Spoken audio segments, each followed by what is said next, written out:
The initiation of Operation Epic Fury has shattered the most dangerous illusion in modern defense, the belief that a just-in-time supply chain can survive a high-intensity conflict. As the United States pivots toward a total war economy, we are witnessing more than just a production surge. We are seeing the systematic dismantling of global industrial efficiency in favor of raw combat endurance.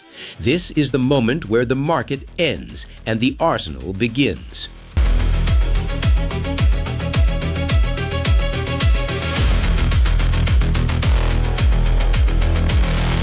The first casualty of this transition is the civilian tech sector. Modern precision weapons, from JASM-ER to SM-6 interceptors, rely on the same advanced semiconductor nodes that power the global AI revolution. By invoking the Defense Production Act, the U.S. has effectively started cannibalizing the global chip supply to fill VLS magazines. This isn't just a military priority. It is a forced stagnation of the civilian digital economy to ensure that the golden dome of defense does not collapse under drone saturation.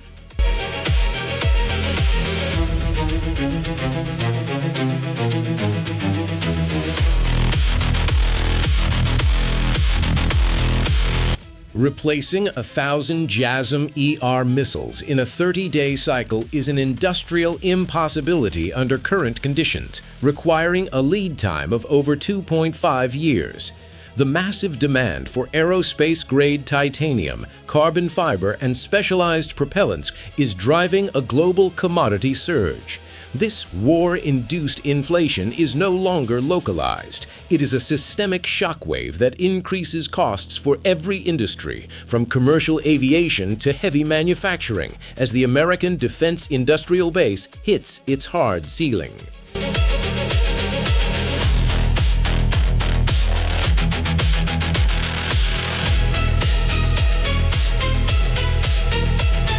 We are currently observing a catastrophic cost-exchange ratio. The United States is burning through $3.1 billion in munitions every 100 hours to counter threats that cost a fraction of that amount. This economic asymmetry is forcing a level of emergency spending that threatens the long-term stability of the dollar index. In the logic of Shadar, this is strategic bankruptcy in real time, where an adversary wins not by outfighting the U.S. military, but by forcing it to bankrupt its future to pay for its current salvos.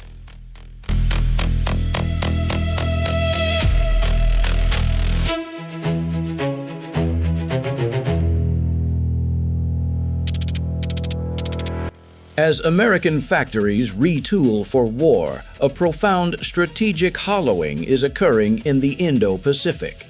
Nearly 50% of the global JASM-ER stockpile has been diverted to the Middle East, leaving Guam and Japan in a logistically degraded state.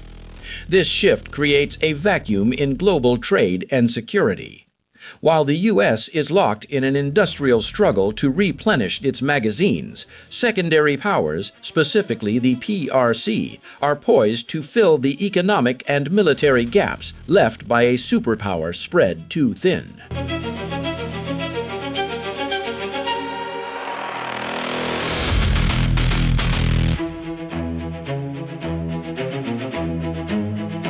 The conclusion of this audit is definitive.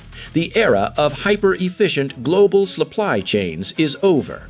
To survive 2026, the U.S. must transition to a just-in-case architecture, building massive permanent munitions buffers, regardless of the cost to global trade. The transition to a war economy is a desperate attempt to fix decades of industrial neglect. Failure to stabilize this burn rate ensures that the world's most advanced warships will be reduced to 9,000-ton bricks within the first week of a peer-to-peer conflict.